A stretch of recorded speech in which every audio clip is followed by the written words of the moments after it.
Je suis le docteur Antoinette Bernabé-Gélo, je suis neuropathologiste et phétopathologiste et je suis vice-présidente de la collégiale des chambres mortuaires.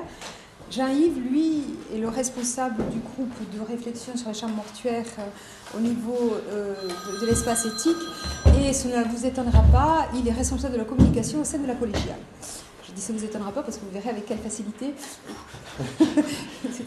Donc en fait, ce duo ne fait que refléter la réalité, c'est-à-dire dans une chambre mortuaire, il y a essentiellement ce qu'on appelle les personnels de chambre mortuaire qui, pour notre grande chance à la PHP, sont pour la plupart des soignants.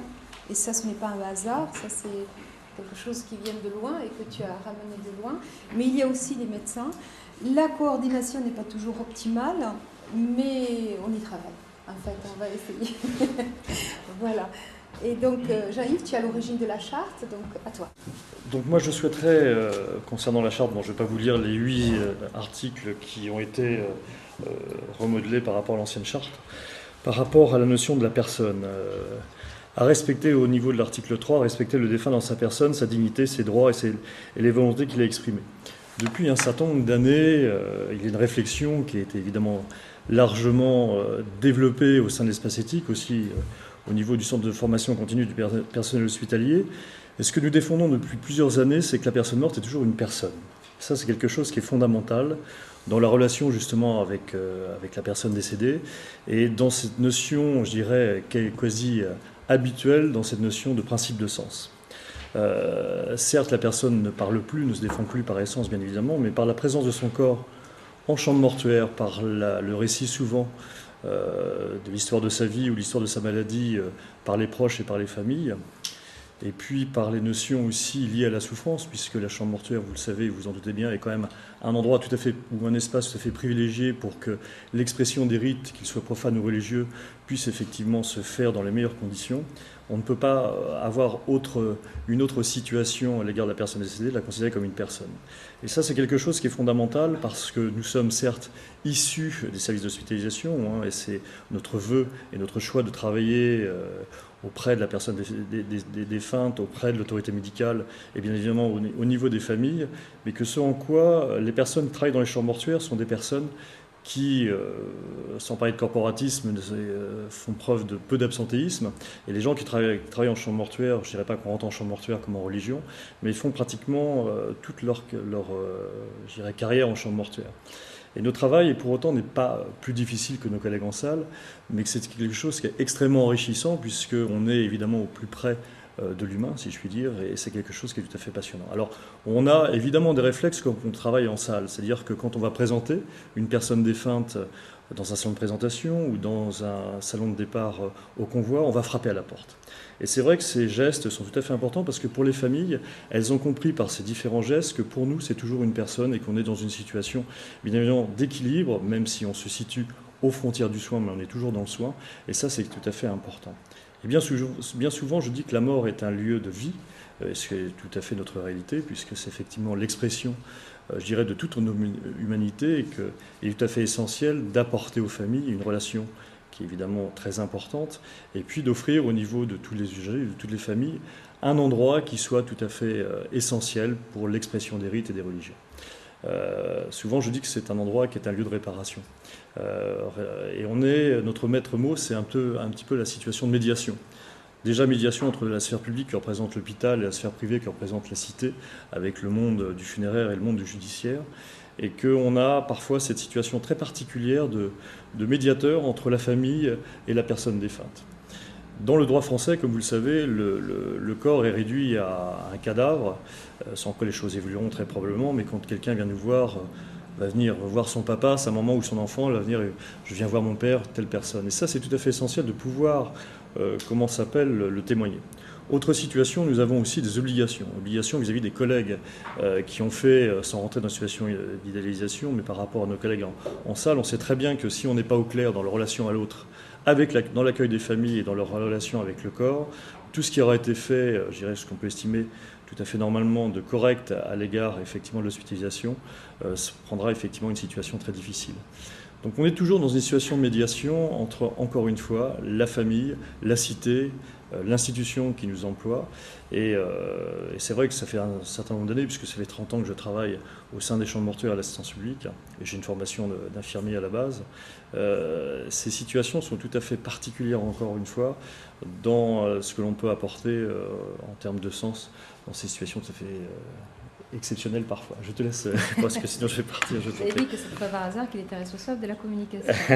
Donc, pour ce qui est de cette charte, et en fait des chambres mortuaires, lorsqu'on est médecin, effectivement, il n'y a pas de spécialité chambre mortuaire, hein, ça n'existe pas. Il n'y a d'abord pas de spécialité d'humanité ni d'éthique non plus, hein, je vous rassure.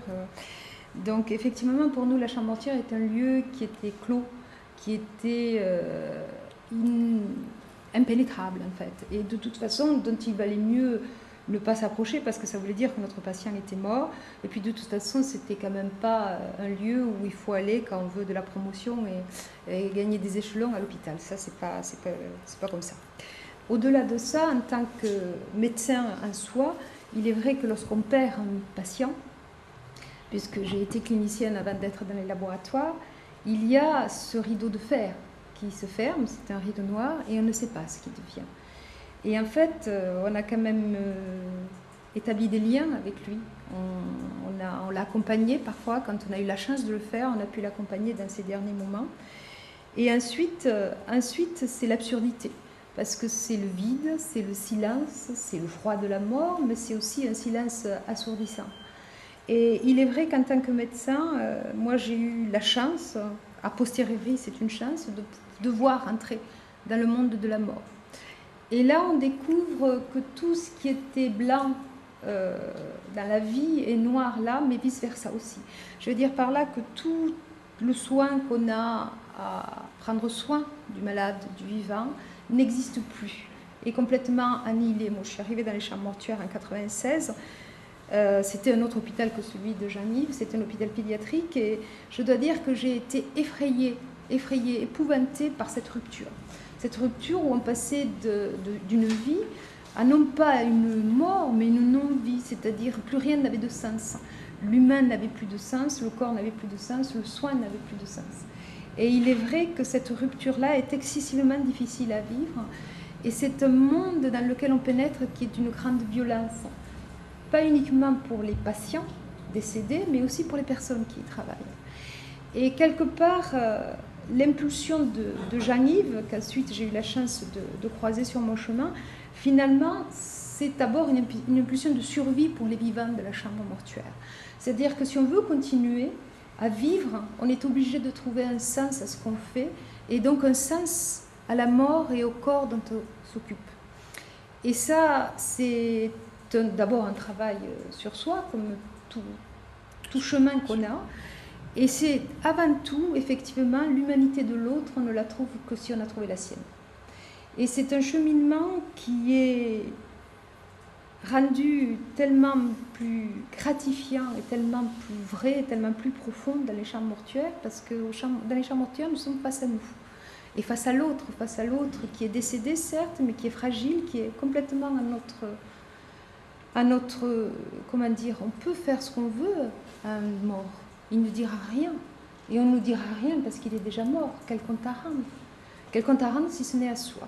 Et c'est vrai qu'une fois qu'on s'est trouvé dans ce monde-là, il faut d'abord se mettre en accord avec soi-même et se dire je suis qui, il est qui, et nous faisons quoi ensemble?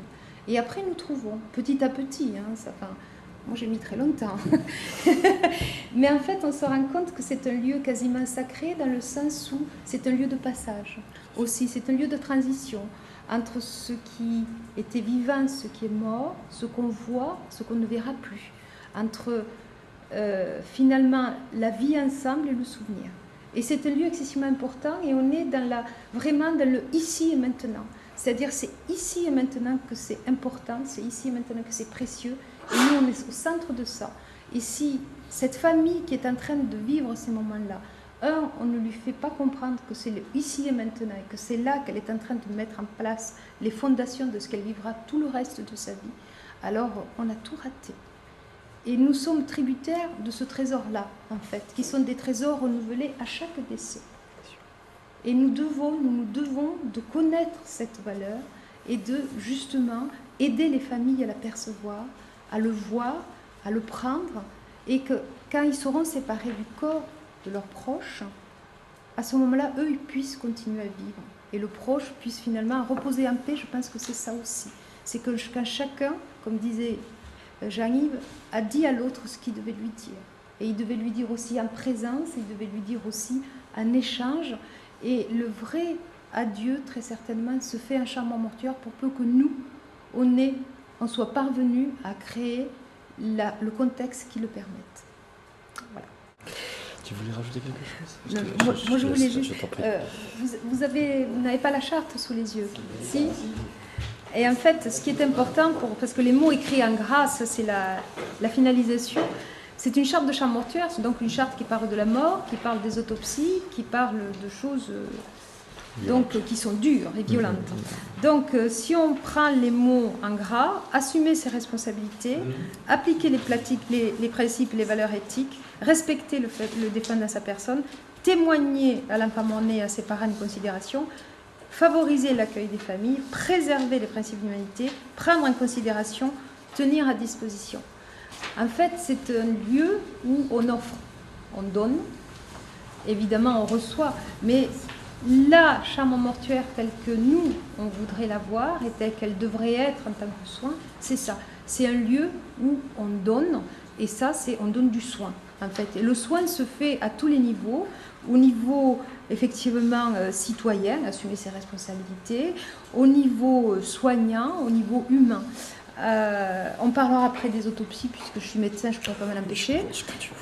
Mais à toi, tu voulais rebondir sur quel Non, sujet, par rapport les situations liées à la laïcité. Alors c'est vrai qu'on a des obligations évidemment de laïcité, mais beaucoup de choses sont liées, et énormément de choses évidemment sont liées aux situations de rite. Et ce qui est important, on a aussi un devoir d'information, je dirais sans être poncif, même d'éducation, au niveau de nos collègues, des situations comme par exemple lors de la toilette mortuaire, que les familles peuvent être associées à ce soin, parce que bien souvent on est dans une situation un petit peu de peur de soi, peur de l'autre et peur de la réaction de la famille. Et ce qui est tout à fait essentiel, c'est dans les relations avec les familles et les personnes défuntes, mais particulièrement les proches et les familles, c'est de ne pas déposséder les familles de leur travail de deuil. Et c'est vrai qu'on indique de plus en plus dans des situations de formation, que ce soit dans les IFSI, école des cadres, école des soignants ou hors assistance publique, ou dans les notions liées à la formation continue, de pouvoir dire que, encore une fois, la famille reste quand même partie prenante. Le mort, certes, appartient à l'État, puisqu'il est soumis à une réglementation, évidemment liée au Code des communes et à une réglementation funéraire, mais qu'avant tout, le corps appartient à la famille.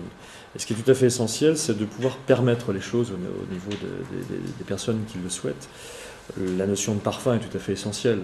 C'est ce qu'on indique au niveau des services d'hospitalisation lors de la toilette mortuaire, qui, entre parenthèses, et n'est pas une obligation, c'est largement conseillé, mais ça ne reste pas, d'un point de vue légal, une obligation en soi, ce qui est quand même, à mon sens, un petit peu étonnant, puisque ça fait là aussi nos obligations en termes de rite de passage, puisqu'on parle souvent du travail de deuil, et c'est bien normal des soignants, des familles, mais on parle peu du travail de deuil des soignants. Et qu'entre autres, que la toilette mortuaire est un moment très important où effectivement nos collègues vont dire adieu à leurs défunts, qui vont après nous transmettre. Il y a d'autres situations, comme tu le disais tout à l'heure, votre présence à la levée du corps, où bien souvent les soignants ne viennent pas pour des raisons de présence au travail, mais surtout parce qu'ils estiment pour des raisons de pudeur, alors que les familles sont extrêmement sensibles à votre présence le jour de la levée du corps. On voit bien effectivement l'importance de l'association des morts dans la rue, où effectivement là où il n'y a apparemment plus de rites, on réinvente des rites, et c'est tout à fait essentiel, ne serait-ce que pour la société et pour les personnes qui ont vécu avec leurs ex-amis. Ce qui est tout à fait paradoxal, c'est que justement dans le respect de la laïcité, en chambre mortuaire, on va renforcer l'expression des rites. Et ça, c'est tout à fait essentiel parce qu'on a la chance d'avoir effectivement tout le panel des grandes religions monothéistes et puis d'autres situations qui sont d'ordre un petit peu du profane. Tu évoquais tout à l'heure du dessin proposé à l'enfant quand il ne peut pas être présent à la levée du corps ou l'objet cher. Mais il y a plein de petites choses qui sont tout à fait essentielles, ne serait-ce qu'aussi dans l'accueil de la famille. Parce que tout se joue dans les premiers instants. C'est le même principe qu'on accueille un patient pour la première fois en unité d'hospitalisation, un regard. La politesse, il ne faut pas avoir peur effectivement d'être même excessif dans la politesse. C'est extrêmement important parce qu'il faut que les familles, dans le premier instant, sentent qu'elles sont en confiance, qu'on va respecter leurs défunts, qu'on va respecter aussi leurs souffrances, bien évidemment, et peu importe leur niveau socioculturel. Et ça, c'est tout à fait essentiel parce que la blouse blanche que nous portons est évidemment un signe d'appartenance très très fort, mais il ne faut pas que ce soit une situation asymétrique. Il faut qu'effectivement les personnes soient sur le même pied d'égalité. Et nous, évidemment, la chambre mortuaire n'est pas un lieu où le pouvoir doit effectivement être vécu, puisque ça n'a pas évidemment lieu d'être. Et ça, c'est tout à fait essentiel parce que cette mise en confiance est tout à fait importante. Alors, la notion corporelle, le regard, l'intonation de la voix, à chaque fois, parce que quand on accueille une personne ou des familles, on leur dit mais bonjour messieurs, dames. Alors, c'est pas forcément évidemment un bonjour. On les invite évidemment à s'asseoir, on va aller en face d'eux, et puis ce que l'on dit régulièrement, c'est qu'est-ce qu'on peut faire, qu'est-ce que je peux faire pour vous. Alors, parfois, on a des surprises en termes de réaction. Les familles, peu importe, je dirais, leur appartenance à une communauté ou non, ont un peu l'impression qu'on se moque d'elles. Et là, on va reformuler d'une façon beaucoup plus tendre, qu'est-ce que je peux faire pour vous. Et par ces mots, par cette attitude qui est dans une situation tout à fait sincère, les familles ont compris qu'on était là évidemment pour elles, que leur souffrance ne doit pas évidemment pénétrer nos vies parce que ça serait tout à fait impossible à vivre, mais on n'est pas là pour prendre le deuil des autres, mais ce qui est important, c'est qu'on comprenne, que les familles comprennent effectivement, qu'on comprenne leur souffrance. Et là, c'est un petit peu la boîte de Pandore que l'on ouvre. On a affaire effectivement à des situations très étonnantes en termes de confidence, en termes d'attitude, mais qu'on n'est jamais dans une situation de jugement de valeur. On est toujours dans une situation d'observation. Et comme tu le disais, la chambre mortuaire va aussi s'inscrire dans le temps. Il y a des familles qui reviennent nous voir dans des situations de risque pour nous remercier. Et puis quand on sait et on ressent au niveau de l'équipe qu'à mesure que les jours passent, que les familles ou que la personne va rentrer dans un deuil compliqué, voire un deuil pathologique, on travaille de plus en plus en réseau avec des psychopathologistes du deuil, avec, comment ça s'appelle, parfois des unités mobiles de soins palliatifs, parce que on a aussi nos limites en termes de relationnel, et ça c'est tout à fait essentiel, parce que c'est quelque chose que l'on propose en plus, justement dans le suivi des personnes, et pour protéger évidemment une fois de plus la vie. Je t'en prie. Toujours pas de questions? Rien du tout. Vous n'aviez pas une vie. C'est une autre question, mais par rapport aux personnes qui ont fait don de leur corps à la science, c'est plus compliqué. Qu'est-ce qui est plus compliqué? Les rites sont pas faciles à gérer. Ah ben ça c'est pas cool. De toute façon ça c'est pas prévu. Donc la situation au niveau des dons du corps, donc c'est une situation de plus en plus rare dans notre pays. Et les personnes qui font don de leur corps à la médecine appartiennent à un tissu socioculturel relativement élevé. Mais autant il y a une augmentation des dons d'organes dans notre pays, autant les dons du corps qui sont normalement faits pour l'enseignement sont de plus en plus, je dirais, restreints. Alors il y a eu des choses qui ont quand même été aménagées, mais tout dépend à quel organisme la personne qui souhaite faire le don de son corps à la science s'adresse. Vous avez deux situations totalement différentes entre la faculté de médecine rue des Saints-Pères et l'école de chirurgie de l'assistance publique, même si les choses au niveau de la faculté des Saints-Pères se sont quand même bien améliorées, enfin c'est la moindre des choses qu'ils puissent faire par rapport à ce qui se passait auparavant. Vous souhaitez faire le don de votre corps à la faculté de médecine, donc déjà rue des Saints-Pères, donc là vous allez déjà vous enquérir d'une somme, ce n'est pas gratuit, on vous dit merci, bravo, etc., mais vous devez vous donc donner une somme de 350 ou 400 euros. Puis on vous dit surtout, gardez votre carte de donateur sur vous, parce que si on ne la retrouve pas après votre décès, on ne peut pas prendre votre corps au niveau de la faculté de médecine. Donc on se rend compte que finalement ils n'ont pas tellement besoin. Autre situation, ce qui est quand même plus explicite, c'est plus explicité. Maintenant, au niveau des familles, il a fallu aussi que nous, on montre au créneau par l'intermédiaire de la direction des affaires juridiques, c'est qu'une fois que la personne est décédée, les ayants droit, si je puis dire, ou les personnes qui font partie de la famille quand elle existe, doivent passer par un opérateur funéraire pour, transporter le corps de la chambre mortuaire à la faculté de médecine de Paris. Donc parfois c'est une surprise, et si pour raison X ou Y, même si la loi vient de changer, le transfert de corps se fait 48 heures après le décès, la réglementation maintenant c'est 72 heures, la réglementation oblige, à ce que le corps voyage en cercueil. Donc les familles sont obligées de louer un cercueil, ce que l'on peut se poser comme question d'un point de vue éthique. Qu'est-ce que vont faire les pompes funèbres de ce cercueil? Forcément, elles vont se le réapproprier pour une autre personne, pas forcément dans la même situation. Et dernière situation, c'est que les corps ne sont pas toujours exploités au sens noble du terme, même s'il y a des choses qui ont été améliorées. On se rend bien compte, puisque tu nous avais demandé à une époque de témoigner au niveau de l'association Utonem, au niveau des étudiants en médecine, entre autres Necker et Pitié, où les étudiants, c'était une situation un peu lapidaire, où les étudiants n'étaient pas du tout encadrés, comment ça s'appelle, par rapport à la dissection. Et forcément, c'est extrêmement violent, parce que pour des étudiants, des jeunes femmes ou des jeunes hommes qui n'ont jamais eu de relation directe avec le corps d'une personne morte, ça peut induire des comportements parfois, je dirais, particuliers dans la suite de leurs études. Donc nous, ce que l'on indique au niveau des familles et ce que l'on indique aussi au niveau de tout ce qui est, quand on témoigne dans les situations de formation, c'est que plutôt faire le don du corps au niveau de l'amphithéâtre des hôpitaux et l'école de chirurgie de l'assistance publique. Premièrement, le don est gratuit. Deuxièmement, le transport est gratuit. Troisièmement, le corps va être embaumé à son arrivée. Et le corps sera véritablement exploité au sens noble du terme. Et une fois que le corps ne sera plus exploitable, environ au bout de 5 à 6 mois, les personnes seront crématisées et les familles auront été évidemment prévenues, bien avant, évidemment, et les personnes de leur vivant, bien évidemment, ont été prévenues. Les familles peuvent récupérer l'urne cinéraire à la suite, effectivement, de la crémation. Et ce que nous, on fait au niveau des chambres mortuaires, parce qu'on sait très bien que c'est évidemment une fois que la personne est partie dans soit la faculté de médecine ou l'amphithéâtre des hôpitaux, c'est vraiment une rupture. Donc on va, parfois, et la famille nous le proposera, qu'on habille le corps avant qu'il parte, comment s'appelle, à la faculté de médecine, même s'ils n'apprécient pas trop. Et puis il y aura souvent, ils nous demanderont par exemple, si on est prévenu tout de suite, d'attendre 24 heures avant de transférer le corps au niveau de la faculté de médecine, ce qui leur permet de faire une petite cérémonie, ou de pouvoir se recueillir. Et ça, c'est tout à fait essentiel, parce que tout ce qui constitue effectivement le décès, et ça c'est toute notre humanité, implique forcément de la culpabilité. Et je pense que dans ces situations de don, même si c'est souvent forcément des décisions collégiales, il y a d'autant plus de culpabilité quand effectivement le corps ne fait pas l'objet de rites habituels, soit une crémation, soit une inhumation, ou tout du moins avec un objet de sépulture. Nous, on est dans un hôpital pédiatrique, et finalement, comme il me plaît de le répéter, on est le lieu où on vient prendre le café. Voilà, c'est un lieu qui est très ouvert, qui est très lumineux.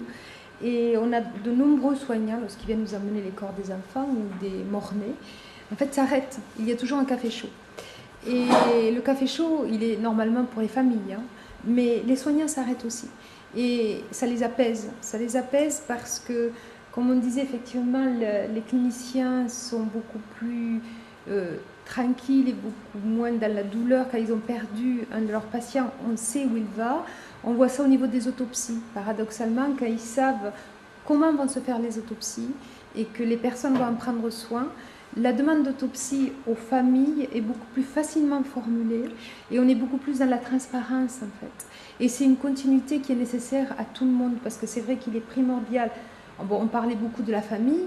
Après, nous, on a parlé du décédé, du patient, du décédé, non, du patient qui est décédé. Parce que pour nous, c'était notre travail quand même, mais c'était aussi notre vie de pouvoir être avec lui et de pouvoir être avec lui justement, c'est-à-dire quelle est notre place, quelle est sa place et comment est-ce qu'on interagit. Et après, en remontant, on arrive au patient, c'est-à-dire comment est-ce que chacun le vit et comment on fait cette continuité. En fait, c'est vrai qu'on a fait beaucoup de chemin. Jean-Yves a commencé bien avant moi. Moi, j'ai commencé juste en 96. Et il est vrai que par rapport à 96, beaucoup de choses ont changé. C'est-à-dire en 96, quand on disait « je suis un champ mortuaire », enfin bon, c'est vrai, on était marginalisés, on ne voulait pas nous parler, c'était contagieux presque.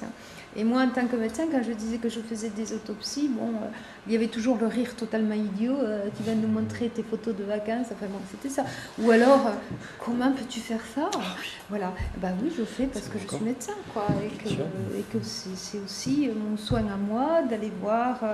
D'abord, c'est les familles qui me le demandent. Au-delà des confrères, les familles signent l'autorisation. Voilà. Donc c'est une famille qui me le confie et ensuite c'est mon devoir de médecin d'aller jusqu'au bout des soins et essayer de savoir ce qu'il en est. Maintenant, on nous regarde différemment. On fait partie vraiment de l'équipe soignante et de l'hôpital. Enfin, oui. Nous, on y est arrivé un peu à la PHP ailleurs, je ne sais pas, et puis ça dépend certainement des sites de la PHP, mais quand même. Et on a gagné en écoute, en fait. Bon, les événements nous ont aidés. quand même, hein. C'est vrai que Saint-Vincent-de-Paul nous a beaucoup aidés. Après, il y a eu des problèmes avec la non-reconstitution des corps, après autopsie, tout ça, ça nous a beaucoup aidés. Et enfin, ils se sont rendus compte que ce qu'on disait inlassablement, finalement, c'était une réalité et sur laquelle on pouvait buter et qui pouvait avoir des répercussions majeures. Mais l'évolution, effectivement, maintenant, on fait partie de l'hôpital. On fait partie de la vie de l'hôpital. D'accord? Mais après, ça ouvre des portes, effectivement, mais ça remet en cause aussi beaucoup de choses, c'est-à-dire, par justement ce courant rétrograde, ça remet en cause l'accompagnement vers la mort, puisque nous, on accompagne la mort. Mais après, il y a la vie, et puis il y a aussi l'accompagnement vers la mort, et le respect de tout cela. Donc, effectivement, ça soulève d'autres situations, mais c'est vrai aussi que la chance en tant que soignant, je ne sais pas si toi, Jean-Yves, ce travail de la sérénité, parce que c'est une sérénité malgré la douleur, moi je suis moins exposée que finalement, parce que je ne reçois pas les familles, ou alors exceptionnellement, non pas quand ils veulent connaître les résultats de l'autopsie, parce que ça, ce n'est pas à moi de les donner, c'est à mes confrères cliniciens qui sont les référents, mais à leur expliquer le déroulement de l'autopsie. Je pense qu'on ne le fait pas assez, parce que ça apaiserait énormément les familles. Je suis moins en contact donc avec cette douleur-là, mais c'est vrai que ce sont des conditions de travail très, très, très particulières et qui nous obligent à revenir à la source, à l'origine de notre engagement de soignant, réellement. Et ça nous permet de gagner une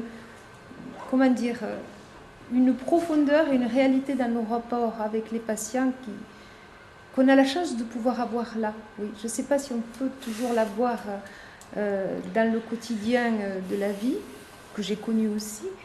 Je pense qu'on est vraiment de vrais soignants à part entière et on le vit très profondément. Parce que de toute façon, si on ne le vit pas en accord avec nous-mêmes, nous on meurt. Ça c'est très clair. C'est parce que c'est trop violent sinon. Voilà.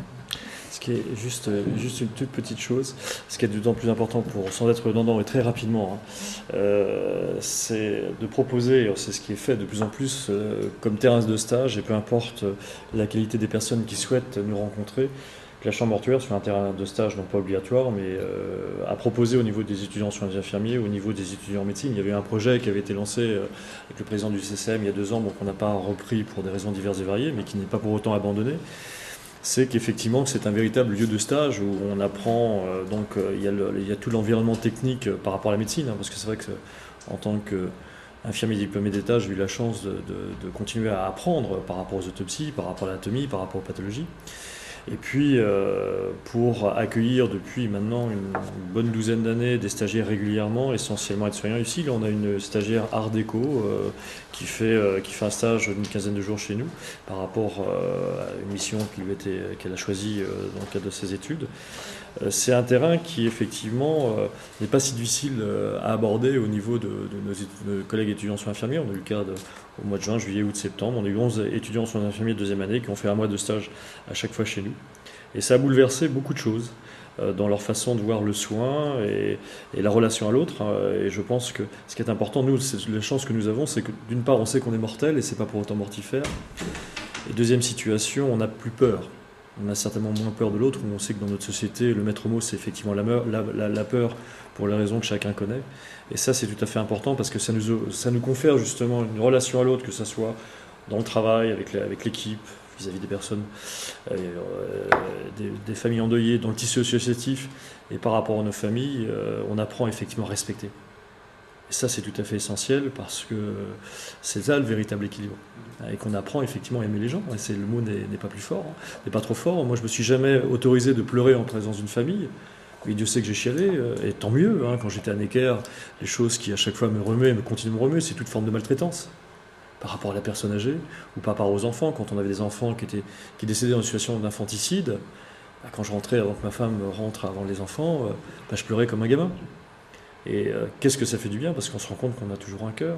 Et bien souvent on nous dit « Ah mais oui, mais c'est ce qu'on disait de l'image caricaturale, ce que je dis souvent, pour faire ce métier, il faut être obsessionnel, mafieux et alcoolique, même si les choses ont quand même bien changé, fort heureusement.